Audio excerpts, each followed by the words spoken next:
Today's video is about a solar panel tiny house. In 1983, we purchased 7 acres of land in the Arbuckle Mountains. In front of the house was a bare rock. It always had been our desire to build something upon that rock. Today I want to take you through the building of a building made of solar panels on top of the rock.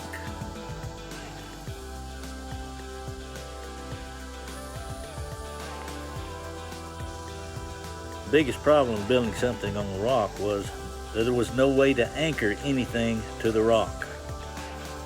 The local electric company was changing out some poles, and I was able to get those poles. And I said that if I could just get it level on top of the rock, I could put the poles down and anchor my tiny house to the poles.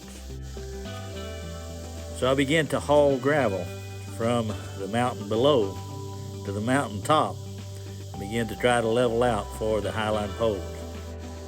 The poles were about 35 to 40 foot long, so they were really a lot longer than I needed.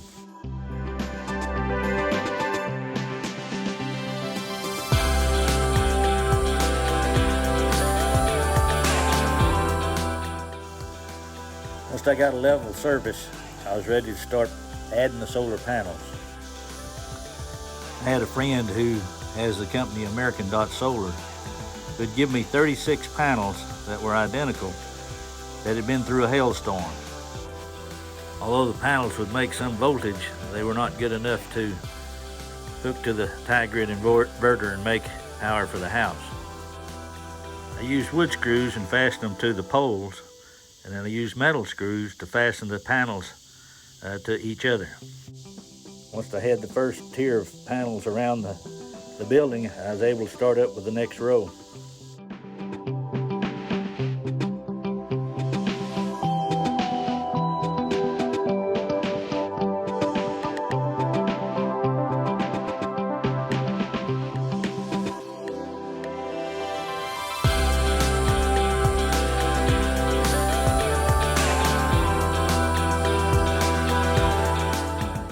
I had a lot of old junk lumber that I used, and therefore didn't have to spend much money.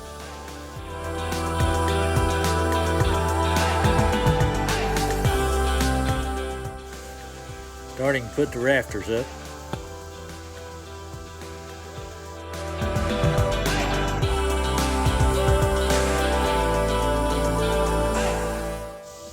I tied the rafters in with what they call hurricane clips.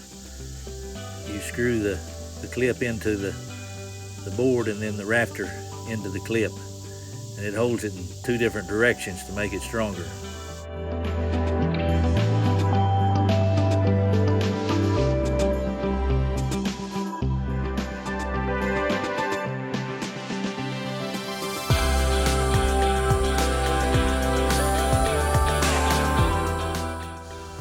Then I started adding solar panels to the roof. The seams between the solar panels I used caulking on so it wouldn't leak. This is what it looked like from under the underside.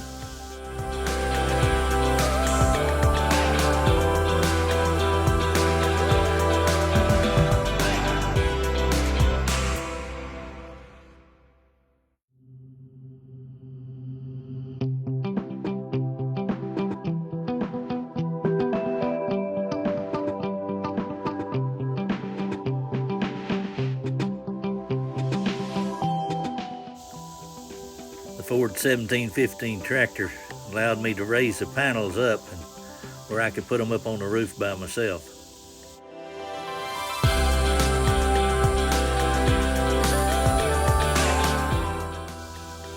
I was able to buy some very cheap cedar decking in order to box the top of the building in. This is a view from the inside.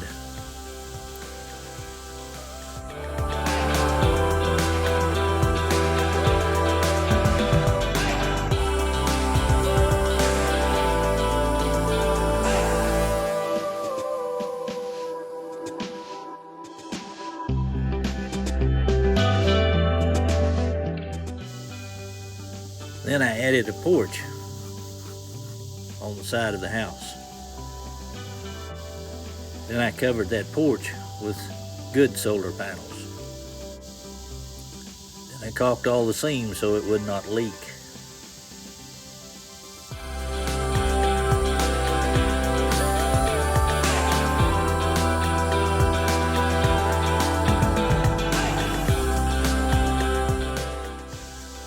Next is one of the most important things, the swing where I could sit on top of the hill and look out across the Ouachita Valley.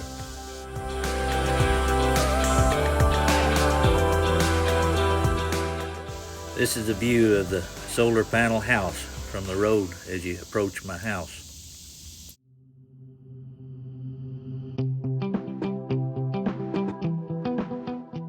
Then come time for flooring, and I used conveyor belt.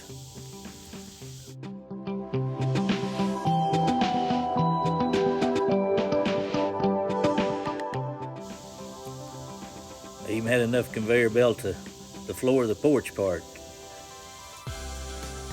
Then I run conduit up the side of the mountain where I could run electricity.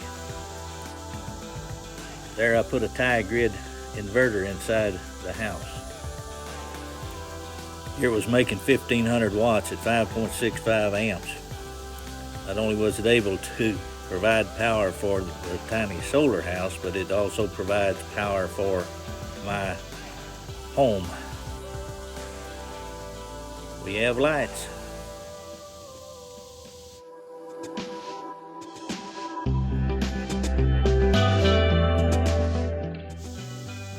It just glows in the dark. Looks like a lighthouse up on top of the rock. I had some excess PEX piping laying around. I had enough that I could run the 200 plus feet up the mountain to put water up to the tiny house. This is a view looking from the porch out across the Ouachita River Valley. So there you have it, a tiny house made of solar panels sitting on a rock in the Arbuckle Mountains. Thanks also to American Dot Solar for providing the solar equipment to build the solar tiny house.